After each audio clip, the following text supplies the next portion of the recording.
Hello, welcome back to Drive Modified. It's been quite a long time since our last upload, not for any particular reason other than we've been busy and life's been getting in the way. But this is just a quick sort of update of the stuff we've got on at the unit and what else we've got going on really. So I will start from the car that is closest to me to ones that are miles away in the big car park. So the last time you would have seen this was probably when the engine had just gone in, I think. It is now running. It's a bit of a development car for my work. So I work for an ECU company and we developed an ECU and loom kit for the K20 to swap it into any vehicle you like, basically. So it's been a bit of a development pig. That's why not all of it got filmed and it was kind of chucked together, but it does work, it does run. Yeah, I think I'll insert a little clip of a flyby that might have been at the start. So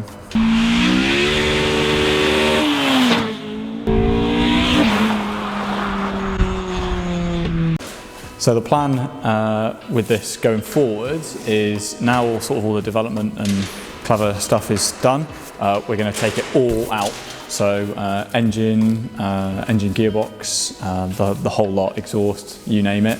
Engine out, we're going to paint the bay body colour, so performance blue. Service the engine, paint it all up nicely, new timing chain, possibly some new cams. We might also have some throttle bodies to go on as well. That's unconfirmed yet, but possibly. And then we can actually sort of get using it. At the moment it does drive all right, but the suspension's a bit too hard, so it's really bouncy. The throttle response is very sensitive, so it can make it a bit horrible to drive. So we can that's got to be sorted basically. Moving to the car next furthest away that I'll insert some shots of is Mr. Daniel's K20 powered Suzuki Swift. Rather than listen to me ramble on, sat from a big comfy armchair, I thought it'd be probably better to speak to the master creator of the K20 Swift. So why the K20 and why the Swift? Well, Swift is actually my first ever car since I was a 17-year-old.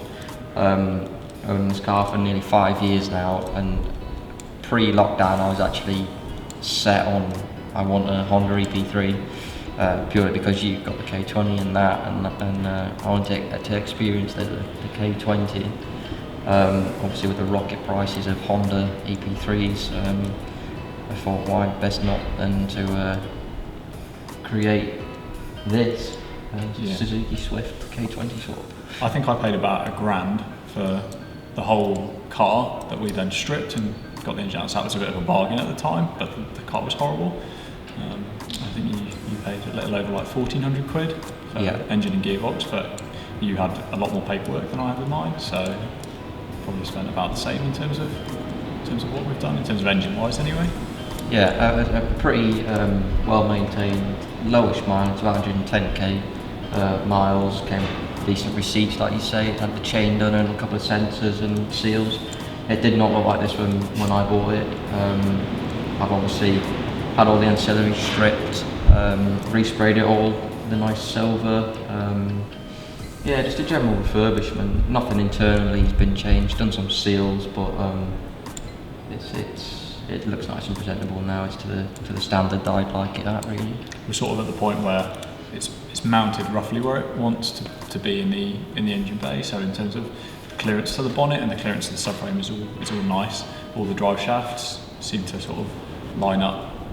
Or where we want the drive shafts to sit, because we haven't made them yet, but the sort of, the position on the gearbox, the position on the diff and the position on the hubs line up quite nicely, so it should make the shafts fairly easy to do. I think, what's the plan with shafts?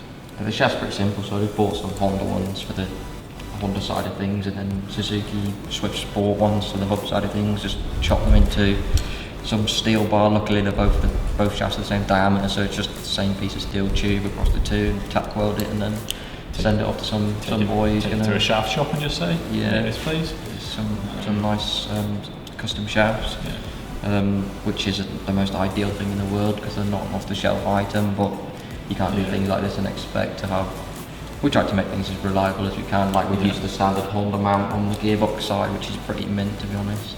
Like I said, with mine it was more of a kit. Like it had been done. I think there's 20 or 30 K20 Fiestas out there, and the kit was already pre-made. So the mounts, the shafts, pedal adapters, like weird little bits. And we sort of just, mine went together quite nicely, and because we knew it had been done before, it was kind of easy. And obviously we had some help from some good mates. Whereas this is all custom, and it's only been done like once or twice, I think.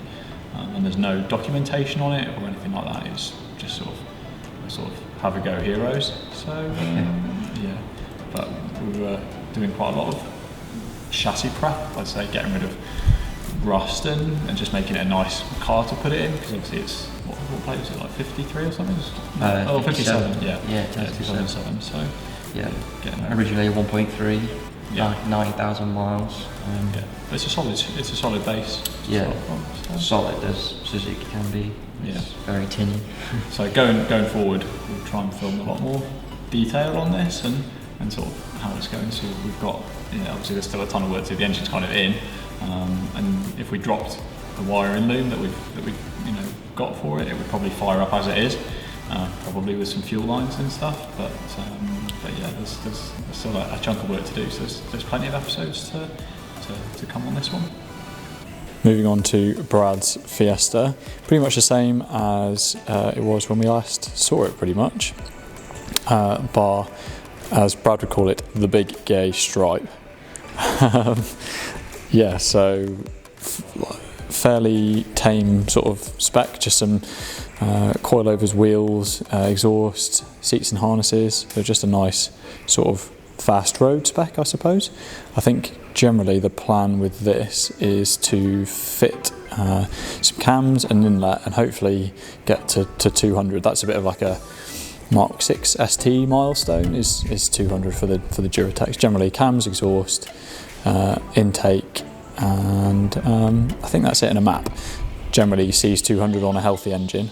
Anything more than that you need throttle bodies usually, which also might be on the cards for this car, budget depending. So I think we've got some nice flyby videos of this, so I'll crop those in.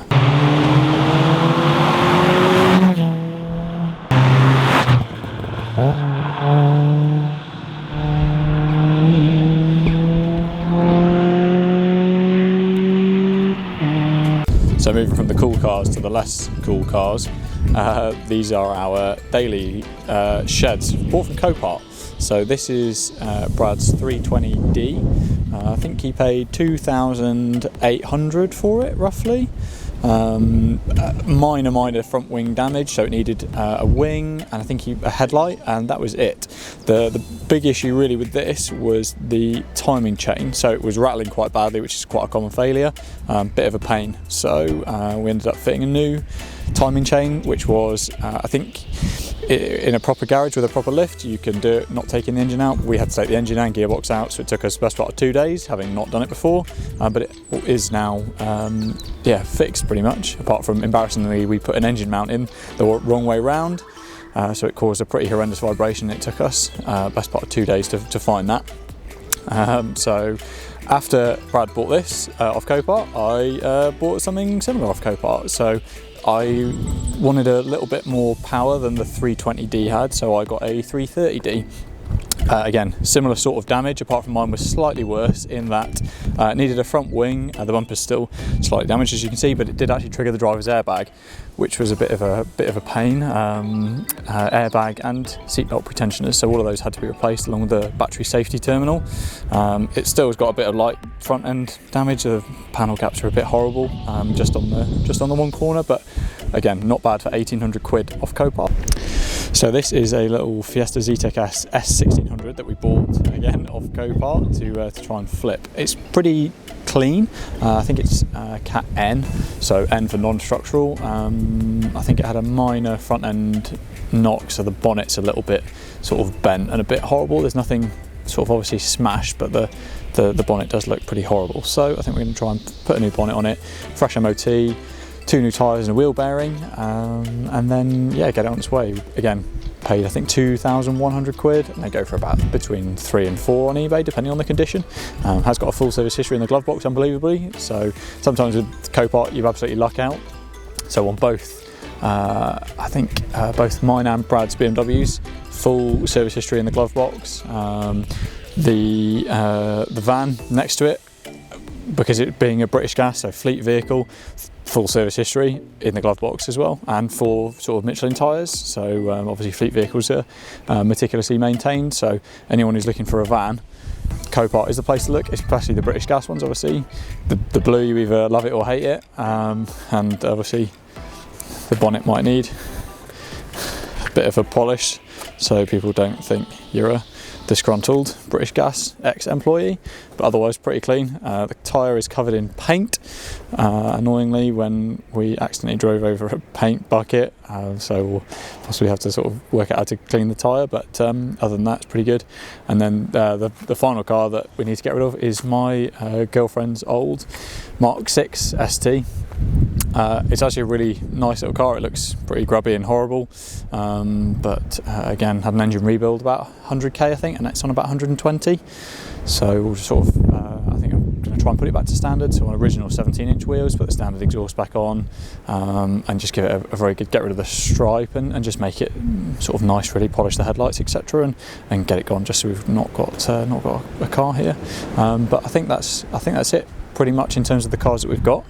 Next week I think we're going to try and film an update video for driving my K20 Fiesta before we take it apart. So I think people were quite keen to see that. Sort of finished it on the road, so we're just waiting for a new little GoPro to arrive, and then we'll get a driving video out, and then we'll start with the ripping it up and starting again process, really. So engine out, etc.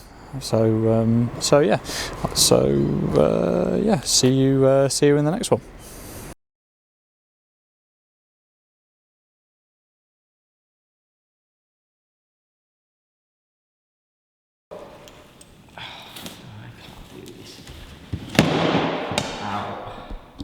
I completely went brain dead. I'm f***ing good. Oh, hell, it's recording. Is it? Yeah. So you saved